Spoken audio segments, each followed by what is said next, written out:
નમસ્કાર મિત્રો, હું કૈલાસ રાજગોર આપ સૌનું મારી યુટ્યુબ ચેનલમાં હાર્દિક સ્વાગત કરું છું. ઘણા સમયથી વિડીયો બનાવો હતો, પરંતુ તમને ખ્યાલ હશે કે મારે જીપીએસસીનું ઇન્ટરવ્યૂ હતું એટલે વિડીયો બનાવી શકી નથી. એનો પણ એક વિડીયો હું લાવવાની છું. પરંતુ હાલ તમે જોયું હશે કે કાલે રાત્રે જીપીએસસીમાં નવા રિફોર્મ્સ આવ્યા છે, એટલે કે નવા આરઆર એટલે કે રિક્રુટમેન્ટ રૂલ્સ રિલીઝ થયા છે. તો એમાં આપણે જોઈ શકીએ છીએ કે આ નોટિફિકેશન છે હું ખોલીને જ બેઠી છું, જેથી તમને ટૂંકમાં હું કહી શકું કે શું શું ચેન્જીસ આવ્યા છે. અને કન્ફર્મ તો આપણે જ્યારે ડિટેલ સિલેબસ આવશે અને જ્યારે એક્ઝામનું ફોર્મ ભરાશે ત્યારે જ આપણને ખબર પડશે કે શું શું ચેન્જીસ મેજર આવ્યા છે. બાકી તમે આમાં જુઓ તો સૌથી વધારે ચેન્જીસ એ લોકોએ શું કર્યો છે તો કે જે આપણી પ્રિલિમ છે, પ્રિલિમને 400માંથી 200 માર્ક્સની કરી દીધી છે. બરાબર, જો આમાં હું તમને ખોલીને જ બતાવી દઉં છું.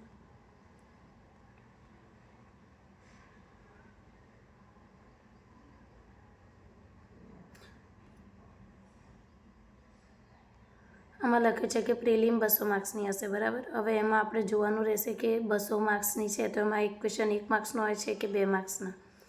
એમાં 3 કલાક છે, એટલે કે હવે જે 400 માર્ક્સની પ્રિલિમ હતી એના 200 માર્ક્સ કરી દેવામાં આવ્યા છે. અને તમને ખ્યાલ જ છે કે મેથ્સ કાઢી નાખ્યું છે. તો હવે 200 માર્ક્સમાં બધા સબ્જેક્ટ્સ આપણે કરવા પડશે. પહેલાં આપણે અમુક સબ્જેક્ટ્સ નહોતા કરતા તો ચાલતું હતું, પરંતુ હવે એવું નહીં ચાલે, કારણ કે 200 માર્ક્સમાં તમારે કટ ઓફ સુધી પહોંચવું ટફ પડશે. એટલા માટે હવે પ્રિલિમને પણ જો તમે જુઓ તો 45 દિવસ જેવા બાકી છે. તો એના માટે પણ હું સ્પેસિફિક હવે વિડીયો બનાવીશ કે તમારે પ્રિલિમમાં કેવી રીતે કરવું જોઈએ. તો આપણે આ જોઈ શકીએ છીએ કે આમાં 200 માર્ક્સની પ્રિલિમ કરવામાં આવી છે. પછી તમે મેઇન્સમાં જુઓ તો મેજર ચેન્જીસ લાવ્યા છે કે જે ગુજરાતી અને ઇંગ્લિશનું પેપર હતું તો એને હવે ક્વોલિફાઈંગ કરી દીધું છે અને 300 માર્ક્સના પેપર કર્યા છે, જે પહેલાં 150 માર્ક્સનું હતું. અને એમાંથી તમારે મિનિમમ 25% માર્ક્સ લાવવાના છે. તો આપણે જોઈ શકીએ છીએ કે મિનિમમ કેટલા માર્ક્સ લાવવાના છે, 25%, એટલે કે તમારે 75 માર્ક્સ મિનિમમ લાવવાના છે.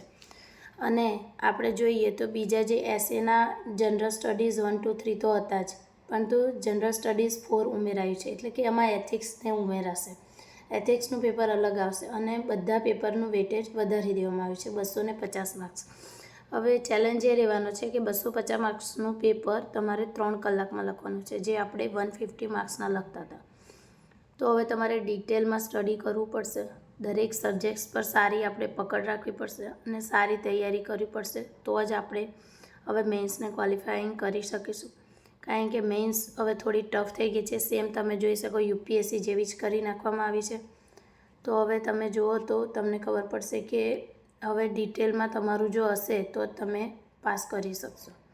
પછી તમે જુઓ તો આમાં કીધું છે કે જનરલ સ્ટડીઝનું જે પેપર હશે ડિગ્રી લેવલનું હશે અને જે બીજા જે પેપર છે કે મેઇન્સના એ બધા કન્વેન્શનલ ટાઈપ હશે.